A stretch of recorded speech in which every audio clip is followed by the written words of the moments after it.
Hey, this is Miss Hepworth, and I just wanted to show you today's lesson for the week of April 20 to 24th. There's going to be two assignments that I've assigned this week. One is on flowers, so hopefully that's something of interest to you. There are a lot of flowers this time of year, a lot of plants that are blooming. And then later in the week, I'll put out another video, but the assignment's already posted. It's on seed dispersal. So these lessons follow in sequence after cells. Generally, in this unit, the focus is on seeing how plants and animals have developed these adaptations in order to successfully bring offspring into a new generation. So today we're going to be looking at flowers and some of the structures of flowers that actually help them create a seed, a new individual, so that it can continue on. So first thing that I'm going to suggest that you do is to really look over this document. The link should be week April 20 to 24th, lesson 1 and 2. Please make sure you read the background information. So one thing about this lesson is I am going to have you kind of look in your own backyard and see if you can find some flowers. They can be weeds. They don't have to be your mom or dad's prize, roses by any means. But it could be a dandelion. There are some smaller flowers in your backyard that might be a little bit harder to see the structures, but try your best to find something. It can be a weed, like I said. Otherwise, you'll be using some of the diagrams that are at the end of this document if you don't have a live specimen to use. So I have a few flowers here that I'll kind of show you as I go through, and I'll try to give you, go through the model that's provided so that you can start to see these structures yourself. So one thing about flowers that's important to note is that they're colored, okay? The size and the fragrance. This one, not really all that fragrant. It has a pretty good size flower here with a lot of different petals. Probably is going to attract something to it, okay? Generally, the more showy flowers, you're going to have like some sort of bee or butterfly. In some cases, hummingbird that's going to pollinate it. If it doesn't really have all these beautiful petals, it's going to be like some of our oak trees that it's going to be wind pollinated instead of having an actual organism that's going to transfer the pollen from one flower to the next. So this is an example of a flower you could use. This is daisy fleabane. It has a slight pink tinge to it. Oftentimes you'll find this in your backyard, and it is white and yellow. This one I've already shredded, so I'll just kind of show you part of it. It is, in fact, a dandelion. I also have a violet that I was able to find in my own backyard.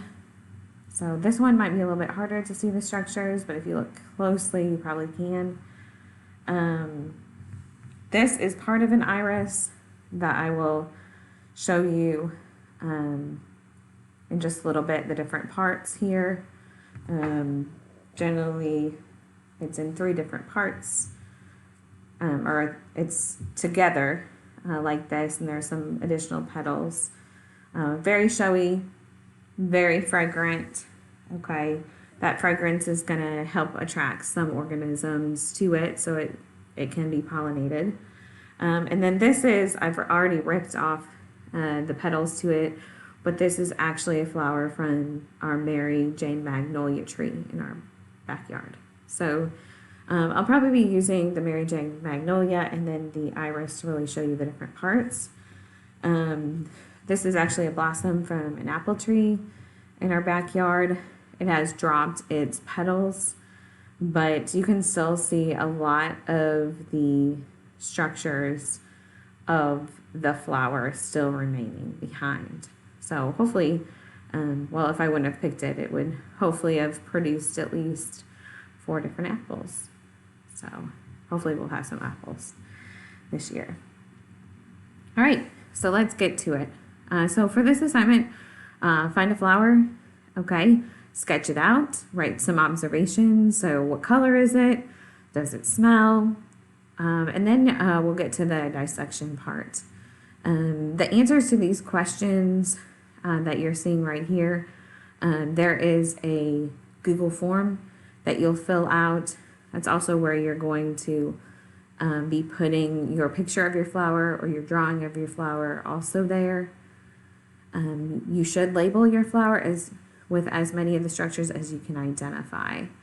And you'll also make some statements about what you've observed, and then kind of some I wonder statements as far as what you would like to learn more about the flower that you picked.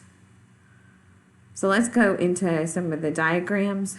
These are some of the less regular looking flowers that you would find. This one, the legume, you probably have already seen this in bloom. The Eastern redbud, if you have pea plants, I don't know if they're blooming quite yet, but they would all be in the legume family, and they would have kind of a similar setup here with this background sort of petal called the banner. Composite flowers are going to be like your daisies, your dandelions, that you're going to have these disc and ray florets, and they're going to be a little bit harder to see. So just some other models of flowers, and this is kind of your basic model. If you would look at Google online, just the structure of a flower, and point you to something sort of like this. So let's look here. So looking at, I'm going to actually start with the iris. What you see here, I have already dissected it into a couple different parts. Let's see if I can get this so you can see it. So this right here is going to be the stigma. And if you follow that down, that's where all the pollen will be collected. Below that is going to be the style. And then further down, which is really kind of hard to see, and I probably didn't split it quite right, is going to be the ovary. Within the ovary is going to be an ovule. So those are the three structures that make up the pistil. That's the female part of the flower.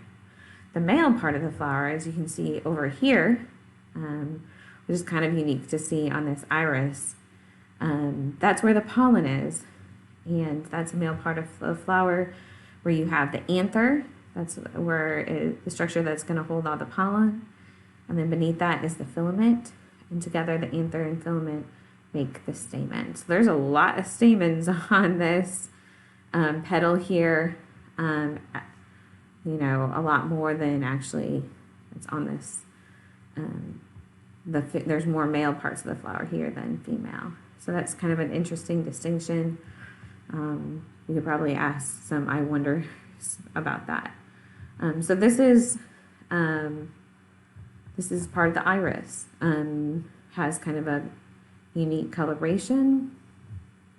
Okay, I'll show you another part of a flower, or another flower. This is from the Mary Jane Magnolia.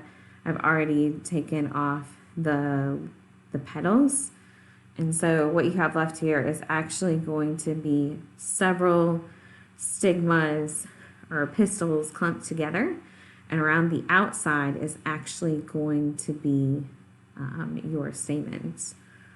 So on a southern magnolia, it's really easy to see the stamens. If you have one in your backyard, it may not be in bloom yet. It's probably getting there. Generally in May is when they start blooming, but essentially those stamens kind of look like matchsticks. They are very unique. And at the very center of that flower is going to be the pistils. So hopefully that gives you another idea as far as what these different flower structures look like. And as you can tell, there's some limitation to some of these models, that not every flower looks exactly the same, but you kind of get an idea of what they look like based upon the model. Once again, this is the dandelion. It has the composite flower. So there are a lot of stigmas at the very center, okay? And I think it's the ray florets that you're going to see the male part of the flower. And you can see at the very bottom the ovary.